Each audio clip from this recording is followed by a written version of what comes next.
It's your boy Lamar's, and yes, I too have succumbed to the social pressure and lifestyle of content creation, and I have started to play Palworld. But honestly, I have known about this game for the last 2 years. Never really talked about it in a public setting, but I've been waiting for it to come out, and I must say, it is beyond anything I could have ever imagined.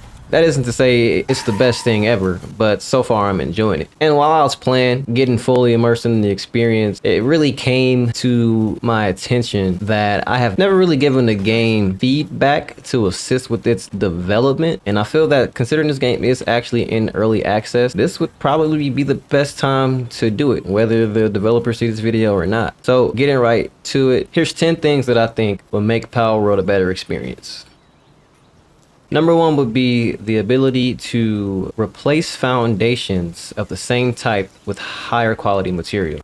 The best example of that is when you're progressing through the game and you've already built a completely wooden base or set of foundations. And once you unlock stone, the game forces you to break all of the wooden foundations in order to replace them with the stone of the exact same foundation type, because I'm at the point of the game now where I've unlocked stone and it's pretty cool to interact with. I know it can't be burned down, so there's really no reason not to replace it in terms of convenience. But it took me about an hour to rebuild my entire base and make it out of stone because I had to individually replace each wooden foundation as well as remove every single production block or production set that was on top of it. And this was extremely tedious, especially when it comes to the PAL box, because the PAL box doesn't let you build under it or around it. So when you have wooden foundation under the PAL box, you essentially have to destroy your entire PAL box or dismantle the entire PAL box, and then all of the different building blocks or structures you have that require a PAL box also erase themselves, or not erase themselves, but they decompose or they disassemble. And the first time I did this, I didn't realize that it will also make all the PALs that are currently working go back into their PAL ball. So I was super shocked, and I thought all of my pals disappeared, and some of them I couldn't even find for a good 20 minutes because I couldn't figure out where they ran off to. So just in general, if we could replace any foundation of the same type with its higher quality material or next upgrade without having to disassemble it, that would be extremely beneficial and would increase the quality of life of the game. The next one is pals that wear collars and stay by your side should not restrict building or be in the way of building. So the best example of that is the Daydream necklace key item. When Daydream is out and you're trying to build and she's right in front of your screen, she pretty much blocks your ability to build it. And that gets really annoying because there isn't a way to move her out of the way or instruct her to walk somewhere else. And you essentially have to go through a couple extra steps just to get a structure placed on the ground. A pretty simple quality of life change, but there definitely should be some way to build through them or at least order them to move to a different direction. Just something that can make the building process smoother and go uninterrupted. I don't know. I don't code. I'm not a game designer or developer, but generally speaking, I feel that we should be able to build through the pals, since at some point you can have many of them and a lot of them are rather large and they just take up so much of the area around you. It can pretty much stop you from building items until they move out of the way or you throw them out of the way. And even sometimes when you lift them up and throw them out of the way, they'll just walk back into the same spot. Number 3, I think we should be able to select which storages pals take items to. So a lot of times I'll come back to my storages and I'll see that the pals have put rocks into the wrong storage space. Even though I have a storage space for rocks, they continuously put the rocks in the wrong storage space. And I don't know what that's about. Maybe pals have their favorite storage they like to go to, or maybe the pathing is based off of something being in their way when they're going to the storage. But whatever it is, it'd just be a lot better if, let's say, the monitoring stand allowed us to select where the pals place their items. So maybe like if it was possible to name the storage boxes, or the base picked up storage box 1, storage box 2, or something along those lines, then we'd be able to tell the pals exactly which storage space they should put specific items. I think overall that'll probably increase the quality of life in terms of organization and just pal travel flow, because a lot of times it gets tedious to reorganize things over and over again when the pals are constantly putting them in the wrong box. It hasn't been happening lately since I've changed my base around a little bit, but it seems like the pals put items into the closest storage to them, opposed to prioritizing the box that already has that item in it. Regardless, we should be able to just select it, and that will alleviate that issue altogether. Or maybe even if we had the ability to select a specific setting for what items can't go into its storage, something along those lines, or just some way to allocate items to specific storage spaces just to clean up the PAL workflow. Also, right now, there's a weird glitch where if I have a ceiling or a roof over a specific box, and I don't know what the exact requirements are to replicate this, but it's a glitch that I noticed. The PALs will sometimes get confused and repeatedly drop the items they're trying to transport to the boxes, or they'll just glitch out completely and be unable to figure out where they should be taking their items. And it took me a while to figure out what the cause was. I tried knocking down walls and putting them back up, trying different shaped walls, and my consensus was that I just can't put a roof over a specific box that's causing this issue. Maybe it has something to do with the open space over the boxes, I don't know. But as you can see, PALs are going crazy and they're picking up and dropping items over and over again, which is why for this little area of my base, I've just decided to keep it open, and I tried to make it look like, I don't know, some half-completed hut, some open-ended storage space or something along those lines. It looks kind of cool to me, but I definitely wanted to put a rooftop over this entire area. Next, I also think it'd be really cool if there was an option to set all the PALs in the base to relax or go to their beds so that they can be out of the way when you're building, because a lot of times when I'm building, similar to one of the other suggestions, the PALs will just be all over the place or all in the way. And I just think in general, if I had the option to have the PALs chill out while I'm recollecting my thoughts on the slave expansion, it'll really make things easier for me. Wait, how the hell did he get up there? I guess this is another glitch that could be fixed. My Incineram somehow teleported to the top of this structure. I'm guessing it has something to do with his height and him clipping into the ceiling. But yeah, if there was an option to send him to bed or tell him to go chill out in the spa or just rest in general, it'd be cool if the AI was smart enough to just jump down from wherever it is or jump up, do whatever it takes to get to their bed. And honestly, as janky as it sounds, it'd be cool if they just teleported back to the bed as well. That'd be cool. It'd just put the entire base on rest mode or chill mode. And really, this is just another suggestion for the monitoring stand, because the monitoring stand has 3 decent controls right now in terms of speeding things up. But when I first unlocked it, I was convinced that it would give me more parameters that were similar to sliders or maybe some boxes I can put X's in, you know, just check them off. Like the 3 options of speeding up the efforts of the PALs is cool, or speeding up production is cool. But I think this is a great opportunity to be more specific about wanting the PALs to interact a certain way within the base. Even maybe selecting which storage things go to, or telling certain PALs to move from one position to the other instead of having to lift them up. It'd be cool if I can just set PALs to the different structures from the monitoring stand as a whole. I also think, and this is a suggestion on its own, I think PALs should be able to turn off, or we should be able to turn off specific productions so that PALs interact with something else. So for example, if my PALs are, it's just so funny saying my PALs. If my PALs, yeah, my homeboys just over there mining some rocks and cutting down some trees. But no, it'd be cool if I could come over to the mine specifically, because this is the main structure that annoys me and it seems like PALs get overworked with. If I could just come over here and press turn off, or, you know, press B or press Y to set it to do not disturb or some shit. I don't know. But that'd be greatly appreciated, just so the PALs that are interacting with it can go interact with something else, for one, and 2, so I can stop hearing that clanking sound every time I come back to the base.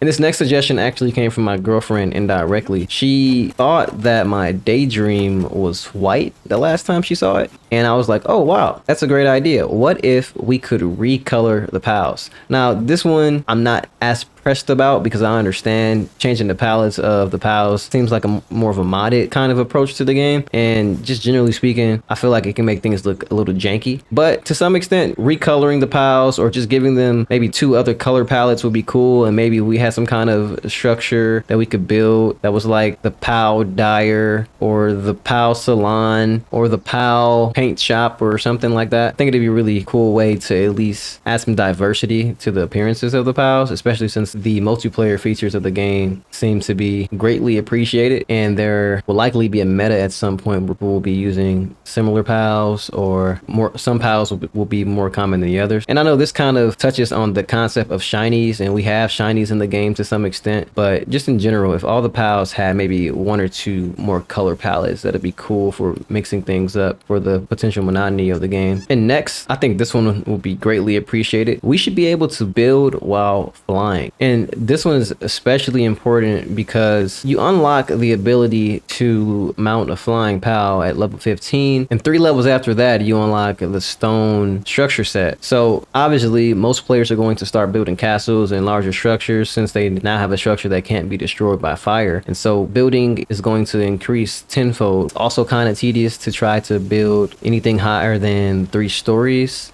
or honestly anything that's 3 stories without the ability to fly. Now granted, from the sake of immersion or realism, it does make sense to have to build up and climb up as you're building, but I just think it would be a good quality of life addition if we could build a while on the mounted POWs, especially since, you know, they have increased movement speed and then the ability to move vertically through the game. And on that note, I guess it would be cool if there was a POW that increased placement distance while you were on it. So maybe some kind of worker flying POW that can only fly inside of the base, or maybe some kind of POW that attached to your back and gave you some wings while you're inside of your base so that you can kind of be in creative mode, and when in combat the wings turn off and your ability to fly turns off. I don't know, something like that. But I just think since base building is such a big part of the game, and this game's base building is really good, I enjoy it. It's super easy to pick up. It's not really annoying, and from a creativity standpoint, you don't have to do too much thinking since everything is kind of plug and play with how the pieces connect. While I'm out here running around, here's a quick bonus suggestion.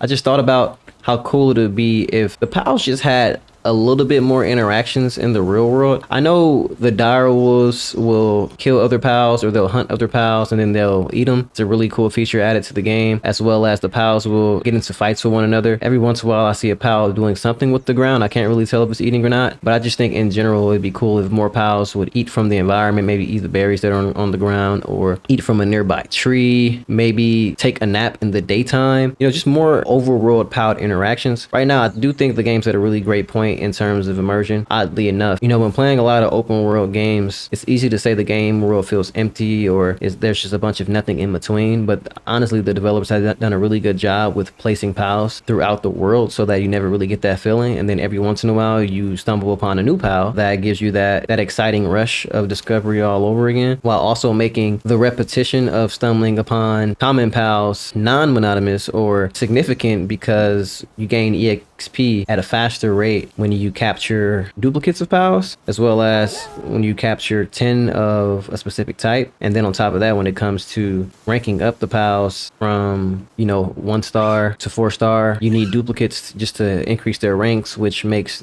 their partner skill level up as well. I just think it'll be a good addition to the game just to add a handful more of unique interactions, because most of the time it seems like all the POWs are just walking, and the question is, where are they walking to? You know, maybe if more POWs in the open world had an agenda or something that they specifically cared about, opposed to just walking around, because granted, it isn't the worst thing in the world. It would just be a bit more interesting, because this game doesn't have any background music, and it feels fairly alive for what it is. You know, you're on an island and there's these creatures all around. Like, it handles what it's trying to do fairly well, but for the sake of making it better, some more overworld interactions will be great. Next, and I alluded to this one earlier, it would be very cool, or a great quality of life change, if we were able to disable key items. And disclaimer, I'm not very far in the game. I'm only level 19. I've been playing extremely slow and trying to enjoy the experience at a casual pace, for lack of better words, because it's only so often you get a game that is of this quality that doesn't reward you so easily and essentially forces you to, I'm not going down there, progress at a quote unquote natural rate. But it'd be really cool if I could turn off my key items for reasons mentioned before, but as well as, let's say you're fighting POWs in the overworld and you're on your mount and your daydream kills a POW you're trying to catch right before you throw the ball. That gets really annoying. And I guess the workaround for that as well, or the other suggestion attached to that, would be if we could change our POW orders while we are mounted, because as of right now, when mounted, the POWs maintain whichever order you gave them prior to being mounted. And I understand why that option wouldn't have been considered initially, because when you're mounted, the POW already responds to commands. But I guess the developers didn't consider what the key item POWs that are following you would do while mounted. So it'd be great to change their commands while mounted. So I guess this suggestion is more of an either or. So either give us the ability to turn key items off, that will solve that issue just as well as